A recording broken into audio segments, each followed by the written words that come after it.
Welcome to Kiss Kiss Bang Bang, the big, butch, manly pop culture podcast that loves to go downriver. I'm Shane Hollon. And I'm Andrew Wheeler. Chance would be a fine thing. Oh God, if only, my man. Today, we're talking about the first season of the Apple TV series Slow Horses, created by a different Will Smith and based on the novels by Mick This opening season is based on the novel Slow Horses,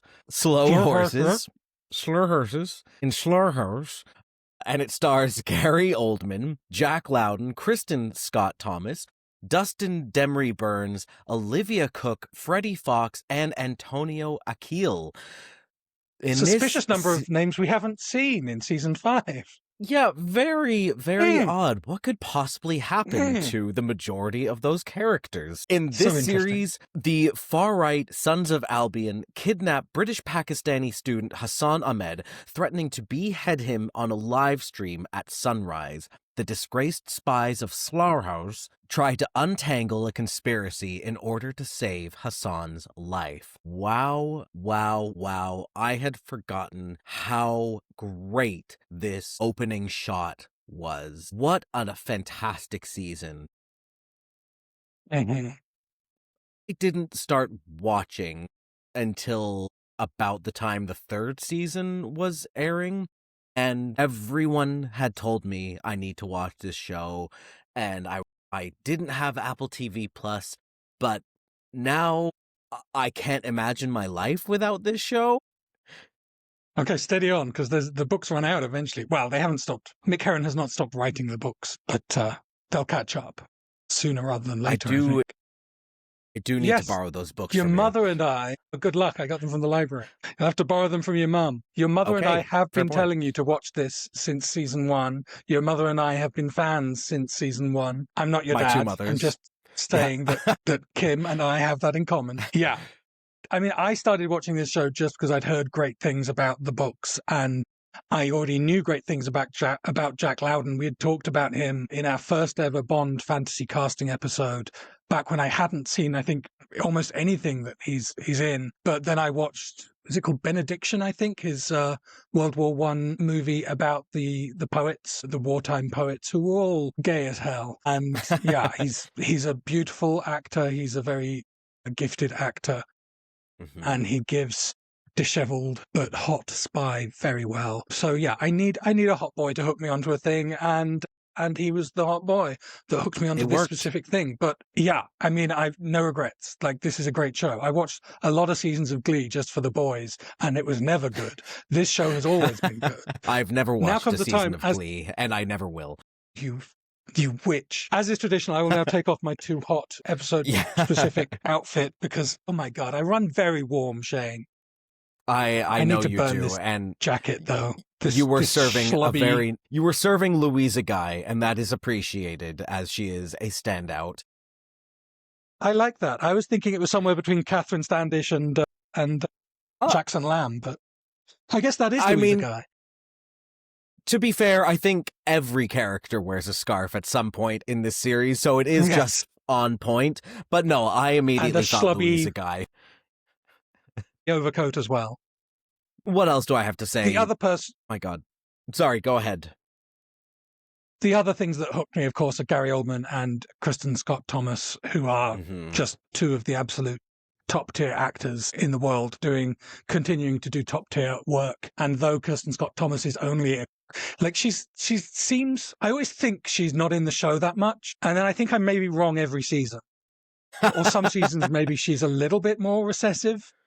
Mm-hmm. But probably not. As we go back through watching them, I'm going to find out she's always there. She's always bursting into people's kitchens at 4 a.m. and demanding cups of tea.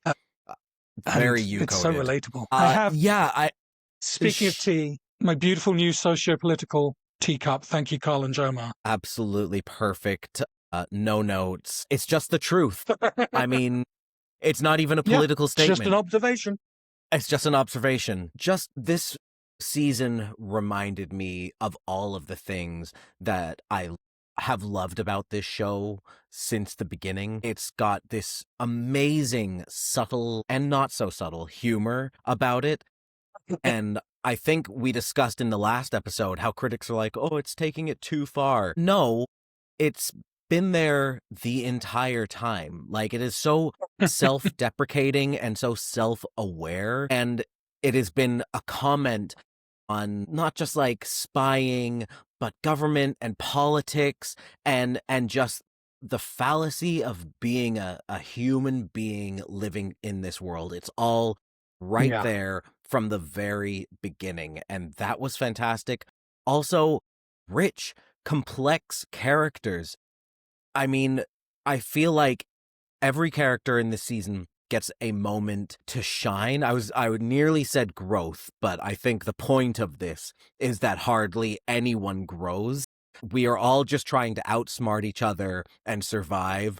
And it shows in some really beautiful, sometimes heart-touching ways. And then the action in this show is so visceral and real, and it's not drawn out. I actually just watched The World Is Not Enough last night because it's leaving Heard of Prime it? again in 10 days, and it's What? now 26 years old. So Why did they God, pay billions of dollars for these movies and then they just take them down every third week?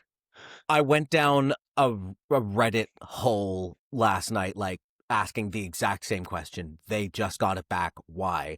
Apparently, it's in a rotation so that the same films aren't always in the top of the trending section, because I am sure that the Bond films are going to be more watched by more people than like half of the films that they have in their catalog combined. So this is a way to keep interest in those films, but also boost other things that are coming out at this time of year.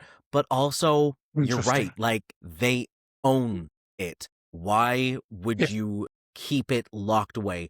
Thank God you and I have physical media. We were smart enough at the beginning of the pandemic to say, well, there's nowhere else to watch these consistently. Let's buy them. Anyways, and all then of they that end to up say, being on Crave for the next 3 years. Sorry. yeah, The World Is yeah, Not Enough.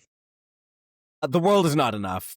And I watched that film as well. And the action in that film, like, half of it is good, and then half of it is so drawn out and ludicrous. Here, the action is grounded and it lasts as long as it needs to, and the action tells a story. It's not just a set. It's so refreshing, and I love that movie. You do. Yeah.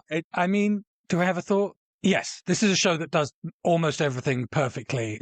If it weren't so straight. Yeah. And I have, since I started watching this show, I have since consumed all of the books, including there are a couple of novellas that have not been adapted.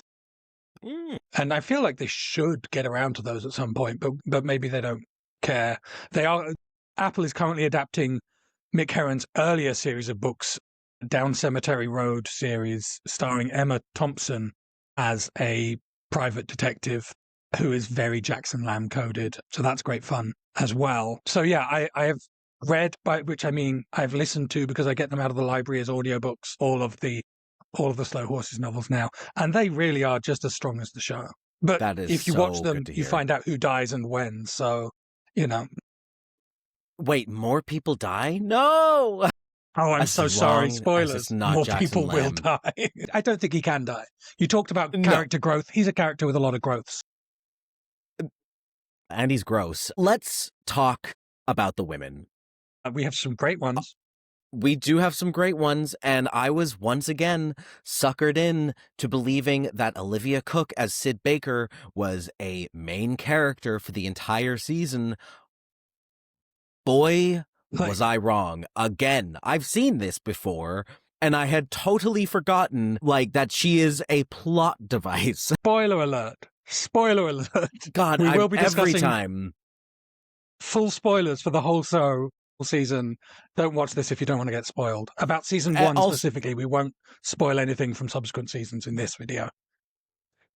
Okay, We'll try I mean, not if to. you're holding me to that, I guess I will try. God. Okay, I have I and the world, I'm sure, have since come to love Olivia Cook on House of the Dragon as Queen something or other. Yeah. Queen Queen Nymphia Wind. I don't know. Perfect. Yes. She's amazing on that show. And she's amazing in this show. She made me believe that she is a lasting character who's also going to experience the same ups and downs. And in her 3 short episodes, she does deliver that. And you really begin to get this sense like her and River have this like budding, friendly, possibly like lovers in the future relationship, and then it all gets ripped away. And she gets added to our proverbial Vesper list, and she becomes the driving force for River to, I don't know, stay being a spy.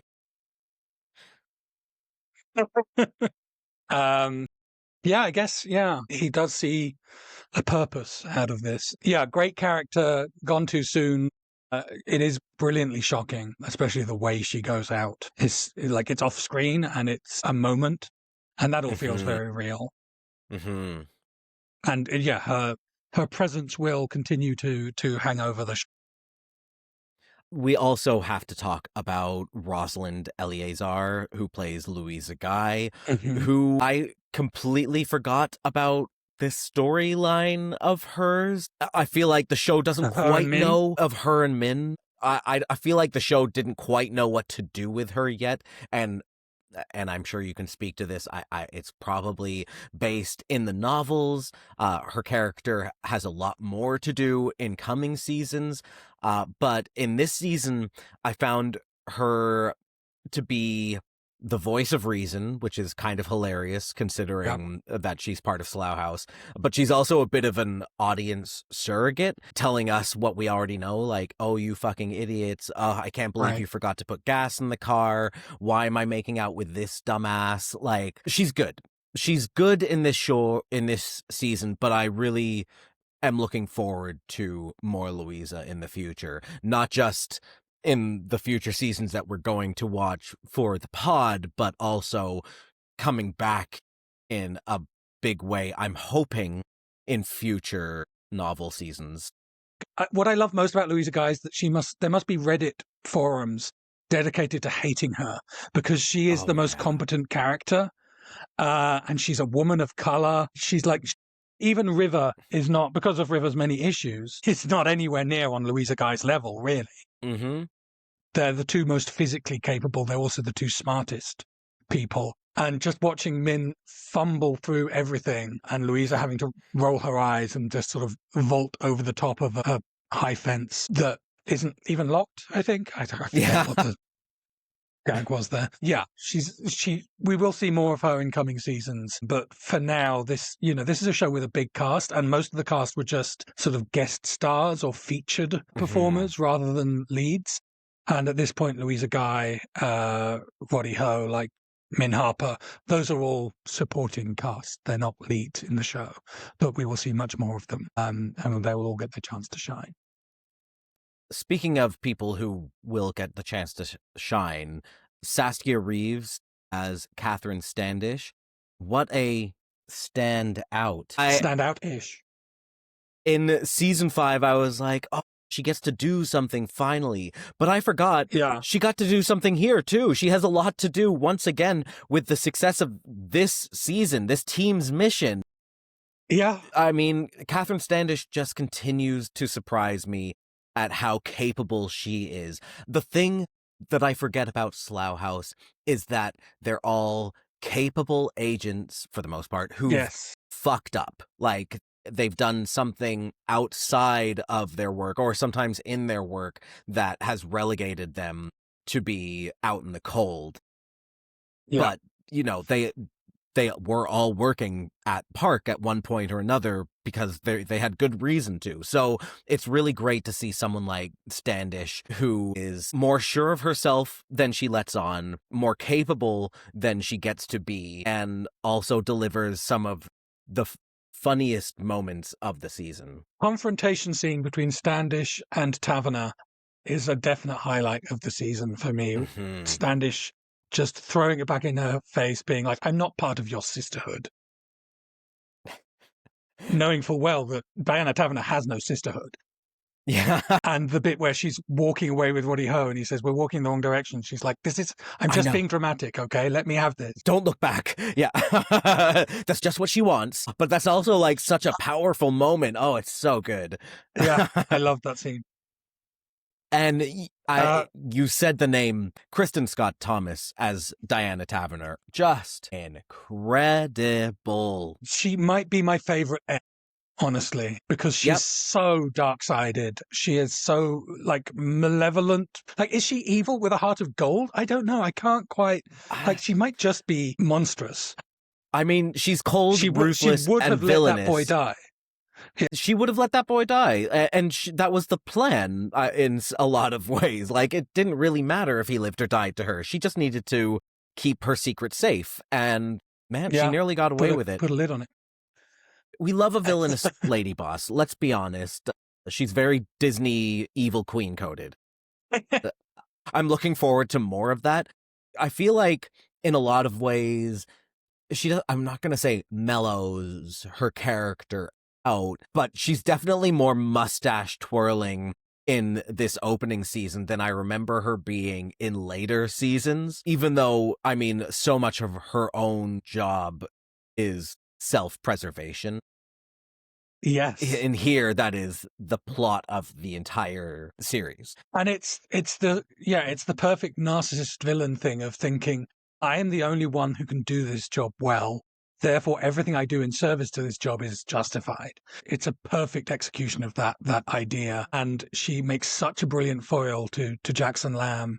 The sort of, these two are always finding reasons to take a dump on each other. And they are both brilliant survivors who have carved out, in Taverner's case, is trying to carve out her space. But Jackson Lamb already has his space and will not be pulled away from that wreckage. He is a limpet. 100%, yeah.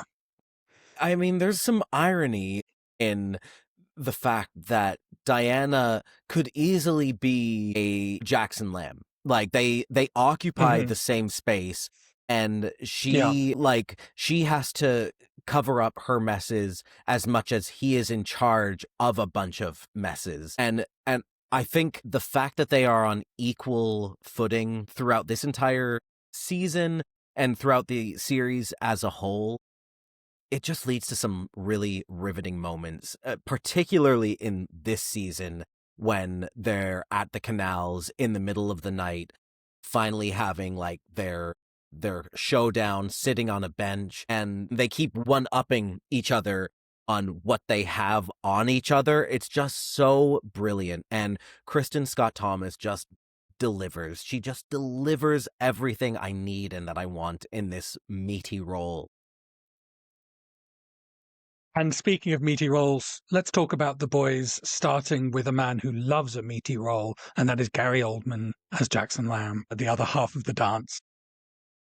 God, he's so good. He's so good. I watched Tinker Tailor Soldier Spy for the first time recently. Oh, yeah.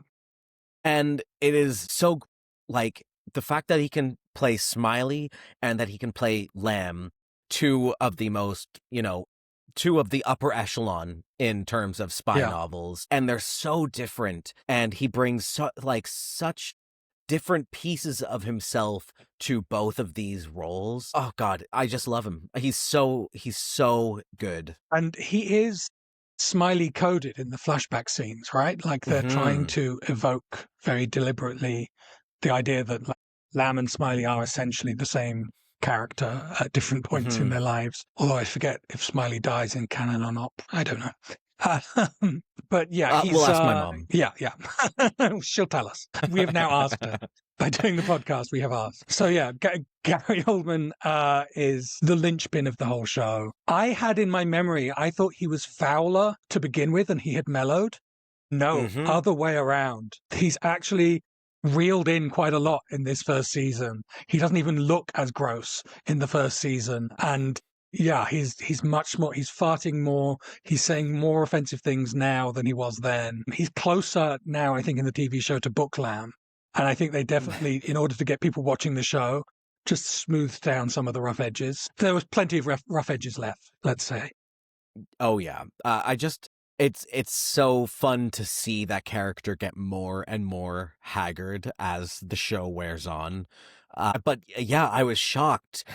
Like in my memory, he always had that grizzled scruff and stains on everything. And here he's just farting a lot. There are a lot of fart jokes in this season. There are a lot of fart jokes in every season, but I feel like Every it's really season, pronounced in season 1. Those farts are so pronounced. He'd love that joke. He'd pretend not to. Shall we talk about the pretty boys? Yes. I have 4 we to absolutely talk about, must. so, you know. I have 3, but okay, let's... Uh-huh. Can we save the best for last? Because I feel like I might just gush a lot. Okay. I mean, I would say the best actually in this season is Antonio Akil as Hassan, the victim / pawn in the whole thing, because he is so gorgeous. I mean, I did not know that actor before this season, before this show, and I have been following him now on Instagram, I guess, since 2022, because that's when it came out. I think he's so pretty, and he's brilliant. Excuse me, I'm looking him up because the only thing I can think of is him in terrible danger, looking beaten up. Oh, right. Oh my God, those cheekbones. Yeah, he doesn't cheekbone. He's beautiful. He doesn't get to do a lot of being gorgeous in this season, let's say that. But yeah, he's got beautiful brown eyes, just a lot of smolder. You know I love a heavy brow on a boy.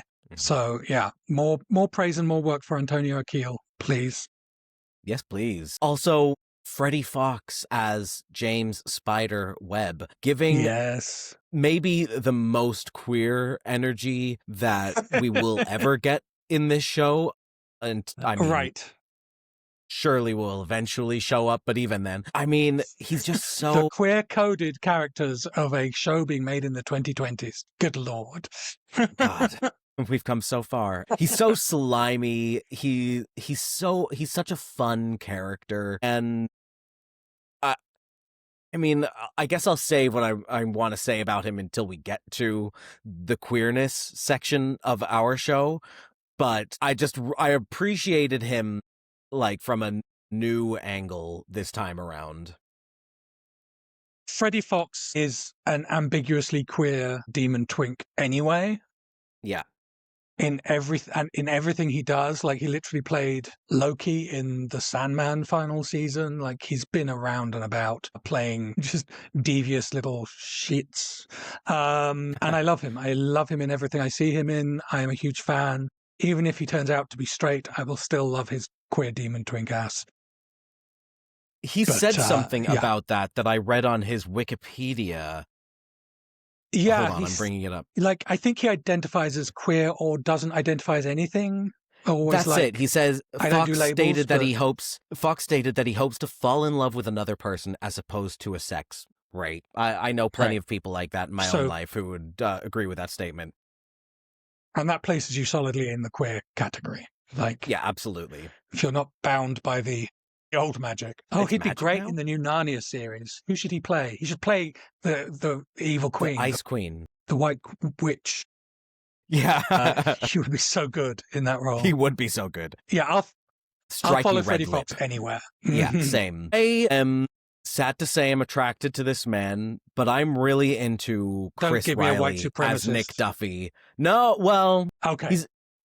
He's a cop, so not far off. Well, he probably is. He probably is, yeah. But I was looking at pictures of Chris Riley in his youth, and I gotta say, and even in this show, I gotta say, I love a big beefy man. Me too. I have a different one in mind. Let me just drop a link into your notes here, if I can work out how to do that. Okay. Jed Moody, who, again, we don't get to see a lot of Jed Moody. I thought he was a bigger character, honestly, in this first season. The dog who betrays the horses. I had such a crush on Steve Waddington in his early days. Oh my God. He is a big ginger beefcake of a man and just a little slice of perfect. Obviously, as Jed Moody, he's a shitheel who is responsible for a lot of horrible things happening to a lot of people, and then he falls down the stairs.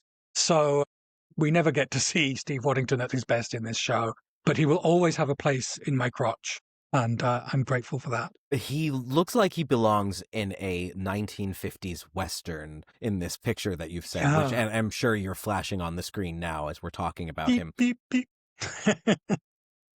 God, so gorgeous. And I feel like he wears a mask in most of this show. Like, he's doing a lot of creeping around. And then the last half of this season, you just see like his face getting grayer and grayer as rigor mortis is setting in. Rigor mortis. One of the great jokes is that they keep stepping over his dead body for like the entire season. It's really great stuff. I do think it's maybe a condition of hiring that all dogs are kind of hot. Like, yeah, they do have a bit of that hot cop vibe going on, including the wonderful Emma Flight, who we'll meet 3 seasons from now, I think. Correct. Yeah. Yeah. So yeah, Duffy definitely has it going on. Mm-hmm. Duffy and the Buffy, please. Dustin Demery Burns as Min Harper is giving me droopy dog vibes. I don't know what Louisa sees in him. I am sure in reality, Mr. Demery Burns is quite attractive, but in this show, he is made to be, dare I say, odious? Yeah, I think Louisa's a fixer. I think that's her problem, you know? No. Oh, God. Yeah. That's so sad. Yeah, I get it. She sees a broken thing and she tries to repair it. Oh, no. Is that why I see so much of myself in her? Yes, moving on. Can we get to Jack now? Your boy, your husband, your darling? God, he got me again, Andrew. I shed tears in that last episode when he and Lem are in the car talking about the death of Sid. I just, like, God, he's so, I mean, he's just such a great actor. He doesn't have to do much to convey this deep, deep inner feeling. And in this case, like this deep sadness and this realization that he is in a terrible business and this is his life and he can never go back. And he does it all without saying a single word. He's just sitting in the passenger seat like this the entire time. And I was sitting on my couch like this the entire time. Just the one hand up here. Just one finger. This is definitely his most puppyish that we ever get to see him. Like, he is still dewy and fresh in this, you know, River at least has aged many years since season 1, not just the years that have passed. I was surprised how sort of juvenile Jack Lowden felt at this point. Like, he was so babyish. Yeah. And you can see that, like, a lot of his issues are tied up in how young he was when he got burned, how he had not got to be the man he thought he was so early in his career. And yeah, like at this point now, he feels more like he belongs in Slough House. But in the first season, you know, he clearly was set up to fail.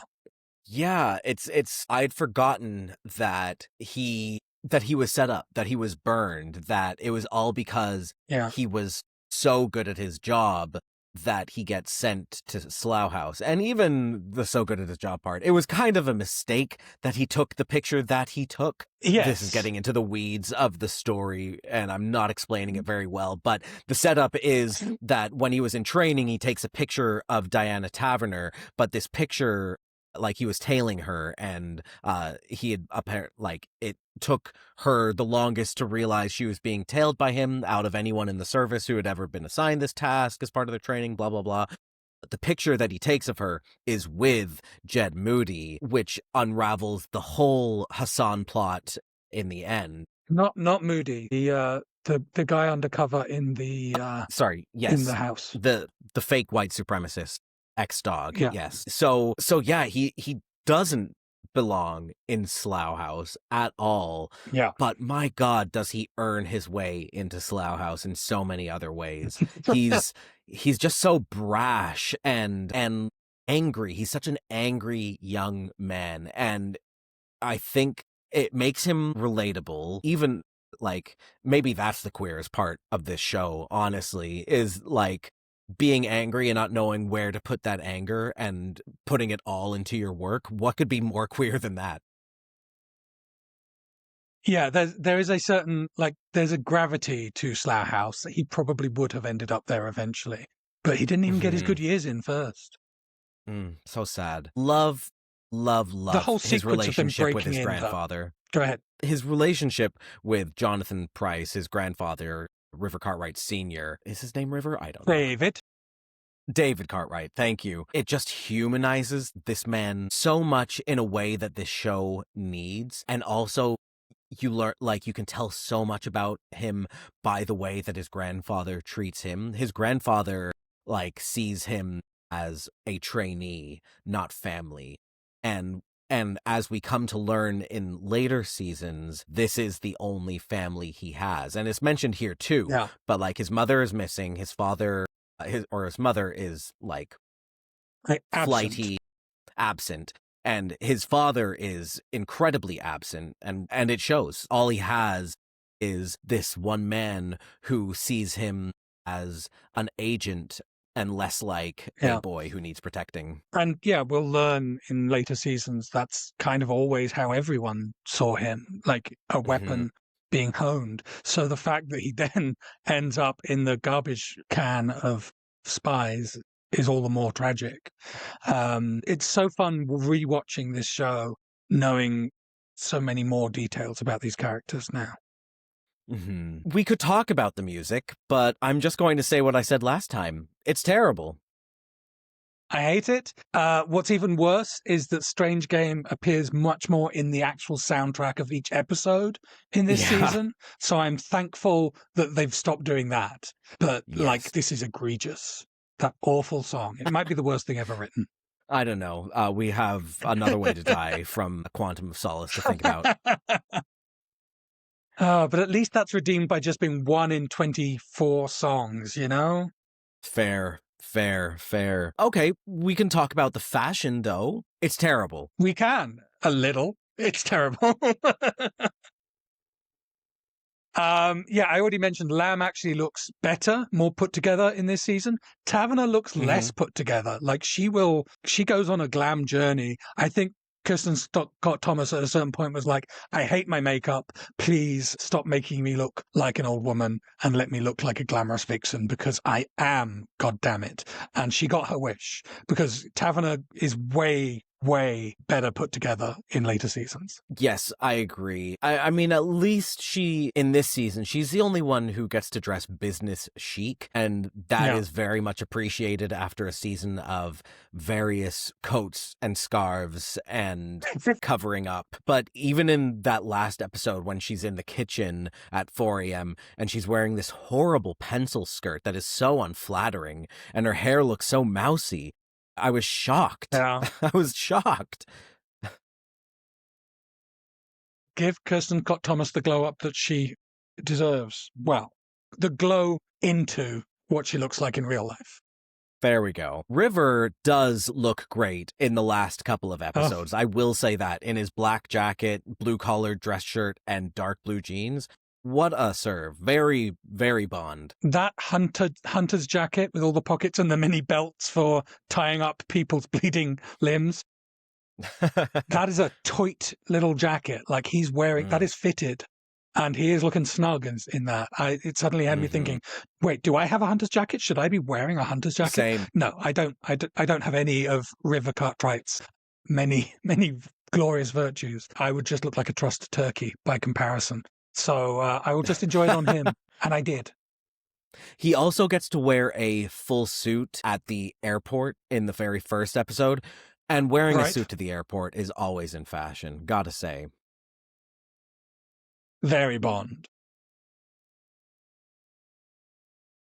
That's it The for other me. thing I noticed is poor Hassan, it gave me a little window into how 90s 2022 was as a year, because he's got this spiky hair and layered t-shirts, and it's like, oh, I remember this from when I was his age. Like, that's crazy. Oh, no. Are we sure the show isn't set in the 90s? It might be. I mean, honestly, if it were a period piece, the fashion is pretty much exactly 90s all the way through. Maybe that's when Mick Herron felt vibrant and young. Maybe that's when Will Smith peaked. Different Will Smith. Well, both in this case. Yes, both. But I think if they were doing 90s American Will Smith fashion, everything would look quite different. So very interesting actually, show. Very interesting show. Roddy Ho kind of gets there, let's be honest. That, wow, not wrong. Bring back parachute pants. Honestly, not for me. The only other thing is fashion-wise, Diana saying, Assam if you have it, otherwise builders. The high-low of Diana Taverner. She can do it both ways. That was so me-coded. I'm sorry, used Love Island slang to make it seem like I'm current. That was a bit of me. That's my choice too. I'll take an Assam or a Darjeeling, but honestly, a builders is the second best choice. Oh my God. Yeah, I mean, she's not fancy, but also she's very fancy. Yes. And now we get to the queerness, which, once again, it's disappointing in how lacking it is in this show made in 2022, that we have, like, a queer actor and that we have very queer-coded characters, but everyone is straight. Yeah, like I was getting a vibe from Hassan and his stand-up show bestie. Like they could definitely have been boyfriends. It would not have taken any rewriting, just a slight tweak in the performance, just an arm touch or something. Like they seemed very devoted to each other, but I don't think that occurred to anyone until after they'd shot it. Shirley Dander doesn't show up until next season, and she is our pseudo-lesbian queen. Not at all a lesbian, it seems like, but honestly, the vibe is there and it's good. And then there's icon, Spider, maybe. Spider, I'm going to give you the floor here because I don't get much of a vibe from River and Spider together, but I think you have more of a case here. Well, I don't know if it's about River and Spider. It is more about Spider. He's overachieving. He's brown-nosing. He's a mom, look at me. kind of queer kid. Like, he's seeking mother's approval and mother's attention, and he'll do anything that she says. And the character is just, he's obsequious in a way that some A-type people are. And I'm thinking of A-type queer people. And that's not, there's nothing wrong with that. There's room for everyone. Let's say that. Let's just say that. But to me, that's what I see in him. And it's a shame that it isn't talked about. Yeah. But he also gives me, like, if he is a queer character, he would be closeted because he would have gone to an all-boys school, he would have fooled around, and he would have had the expectation placed on him that to get ahead in life, he would find a woman and he would marry and they would have kids, and that would be part of the promotion structure within the workplace and part of the culture socially. And he wasn't ever bold enough or gauche enough to be one of the few out queer men in an establishment situation. So even if Spider is queer or gay or whatever he is, his life would have played out pretty much exactly the same way as it does for a straight. Right. I mean, maybe the queerest thing is how asexual Spider and River are. Like, Rivers is not really allowed to be in love with anyone in this show. The best we get is like him realizing that he wants a friendship with a woman, and that happens in season 5. Right. Yeah. Honestly, like, someone who looks like River Cartwright should have more game than he does. He really has none. Yeah. Which relatable.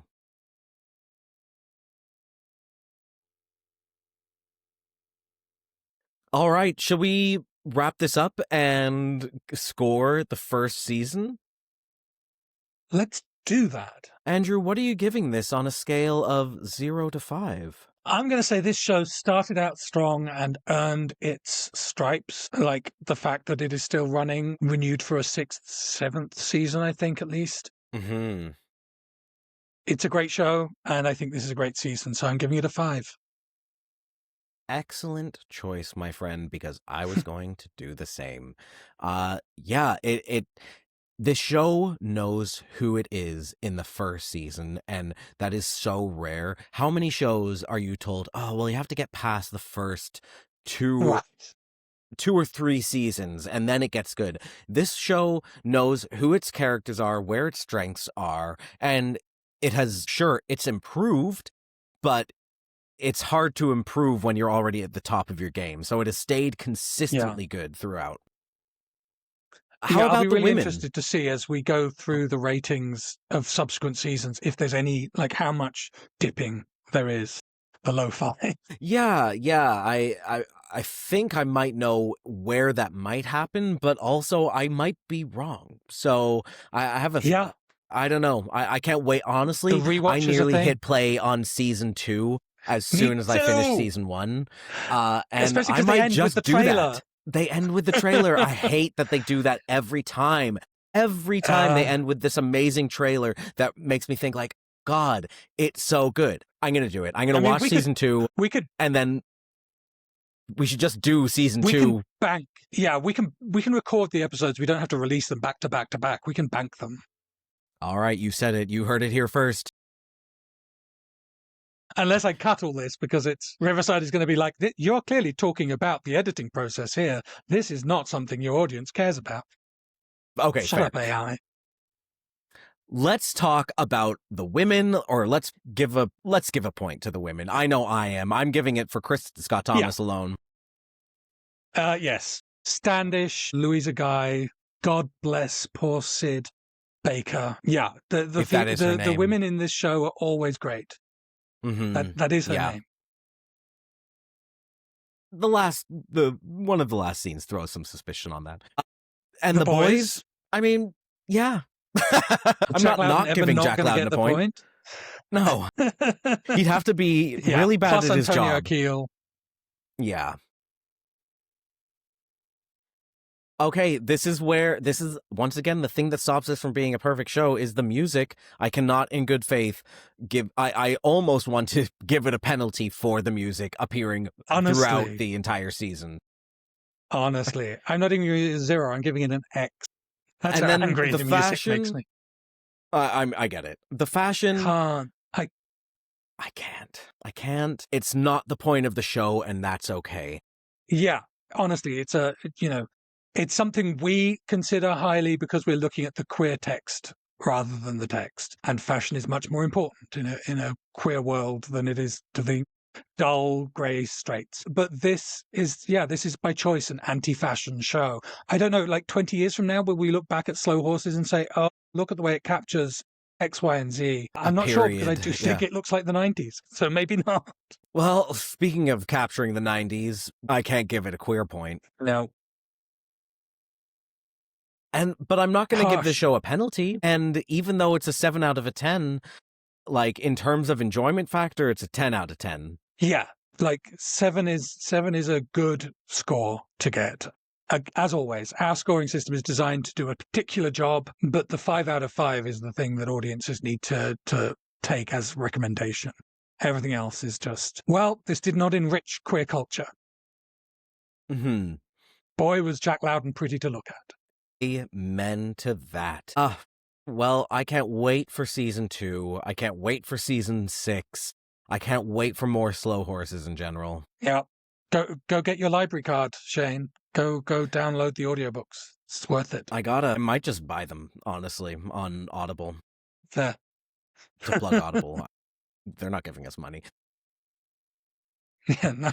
On a service. Look, honestly, the library, Libby, the library app, sometimes there's a wait for books, but oftentimes there's not. And it's just as good as Audible or any other service, and it's completely free. So get Libby on your phone. That's how I listen to all my audiobooks. All right, you know what? I'm going to get Libby. I'm going to get the Libby app. I'm going to do this. I'm going to start listening to these books maybe tonight. Well, if you enjoyed this video, please don't forget to click the like and subscribe buttons. Follow this channel, follow us, find us at KKBB Pod on Instagram. We're doing some fun things there. All of it is Andrew. What am I saying? It's all Andrew. And thank you, as always, for watching. Kiss, kiss. Bang, bang. If you enjoyed this video, please click the like button and subscribe to this channel. You can follow Kiss Kiss Bang Bang on Instagram, TikTok, Blue Sky, and Letterboxd at KKBBpod, or email us at kisskissbangbangpod@gmail.com. Kiss Kiss Bang Bang is recorded in Toronto on the traditional territory of many nations. including the Mississaugas of the Credit, the Anishinabeg, the Chippewa, the Haudenosaunee, and the Wendat peoples.